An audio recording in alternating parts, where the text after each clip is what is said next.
अस्सलाम वालेकुम दोस्तों, क्या आपको कभी अचानक बुखार चढ़ जाता है, कारोबार में नुकसान होने लगता है, घर में लड़ाई झगड़े बढ़ जाते हैं या बच्चे अचानक रोते हों और डॉक्टर कहता हो कुछ नहीं है? तो आज की वीडियो में हम बात करेंगे नज़र बद की, जो कुरान हदीस में साबित है और सहाबा कराम के ज़माने में भी होती थी और आज भी लाखों लोगों को लगती है। आज आपको बताएंगे नज़र बद क्या है, इसकी अलामत क्या है, नबी सल्लल्लाहु अलैहि वसल्लम ने इससे बचने के लिए क्या तालीमात दी, अगर लग जाए तो फ़ौरन ठीक करने का शरई तरीका क्या है। तो वीडियो को आखिर तक ज़रूर देखें और चैनल को सब्सक्राइब कर लें, बेल को दबाकर आल पे सेट कर लें ताकि हर तरह की अच्छी वीडियो आपको फ्यूचर में भी मिलती रहे। दोस्तों, ये मालूमात मुकम्मल तौर पर सही और अहादीस की किताबों से ली गई है और 100% दुरुस्त है। तो सबसे पहले ये शक दूर करते हैं कि क्या नज़र बद वाकई होती है या नज़र बद कोई खराफात या वहम है। तो इसका जवाब है नहीं। खुद रसूलुल्लाह सल्लल्लाहु अलैहि वसल्लम ने फरमाया नज़र बद हक है, यानी वाकई होती है। और एक हदीस में रसूलुल्लाह सल्लल्लाहु अलैहि वसल्लम ने फरमाया नज़र बद हक है और अगर कोई चीज़ तकदीर को पीछे धकेल सकती तो वो नज़र बद धकेलती। यानी नज़र बद इतनी खतरनाक हो सकती है कि तकदीर के बाद भी असर करती है। अलबत्ता अल्लाह की मर्जी के बगैर कुछ नहीं होता। नज़र बद कैसे लगती है? नज़र बद दो तरह की होती है। हसद करने वाले की नज़र, यानी जलने वाला देखे और नज़र लग जाए।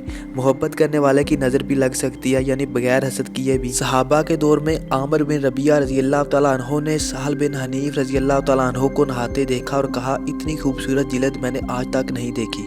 फ़ौरन सहल बेहोश होकर गिर पड़े। नबी सल्लल्लाहु अलैहि वसल्लम ने पूछा तुम में से किस पर शक है? सहाबा ने आमिर रज़ी अल्लाह तआला अन्हु का नाम लिया। आप सल्लल्लाहु अलैहि वसल्लम ने आमिर को बुलाया और फरमाया तुम में से कोई भी अपने भाई को क्यों मार डालता है? जब तुम्हें अपने भाई में कोई चीज़ पसंद आए तो इसके लिए बरकत की दुआ करो। ये हदीस बताती है कि मोहब्बत करने वाला भी नज़र लगा सकता है, इसलिए तारीफ करते वक्त माशाअल्लाह या तबारकल्लाह ज़रूर कहें। नज़र बद की आम अलामात में से अचानक बेचैनी, घबराहट, सर दर्द, जिस्म में दर्द बगैर वजह के, कारोबार में नुकसान, घर में मुसलसल लड़ाइयाँ, बच्चे बगैर वजह के रोते रहते हैं, नींद में खौफनाक ख्वाब आते हैं, दिल में बोझ, इबादत में सुस्ती, ये सब अलामात हो सकती हैं, लेकिन हतमी फैसला अल्लाह और डॉक्टर के बाद। दोस्तों, नबी सल्लल्लाहु अलैहि वसल्लम का बताया हुआ बचाव का तरीका, उन्होंने 3 बड़े तरीके बताए। माऊज़ 3 यानी सूरतुल फलक और सूरतुल नास आप सल्लल्लाहु अलैहि वसल्लम खुद पढ़ते, हाथों पर दम करते और पूरे जिस्म पर फेरते। 3 बार जो स्क्रीन पर शो हो रही है, आयतल कुर्सी, सूरतुल बकरा की आखिरी 2 आयत और चारों कुल। अब बात करते हैं इलाज की। अगर नज़र बद लग जाए तो फौरी इलाज कैसे करें? नबी सल्लल्लाहु अलैहि वसल्लम ने जो तरीका बताया वही सबसे अफजल है। जिसकी नज़र बद लगी हो इससे वज़ू का पानी मंगवाएं, वो अपना दायां हाथ पानी में डालकर कुल्ली करे,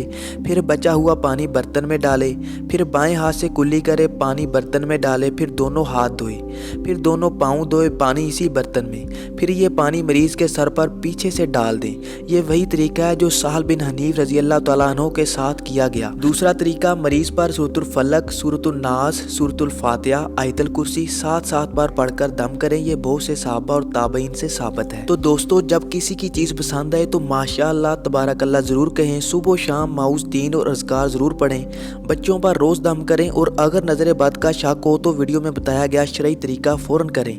यह सब नबी सल्लल्लाहु अलैहि वसल्लम का तरीका है, इसमें बरकत है, शफा है। और अगर वीडियो पसंद आई तो लाइक करें। मिलते हैं नेक्स्ट वीडियो में इंशाअल्लाह। अल्लाह हाफिज़।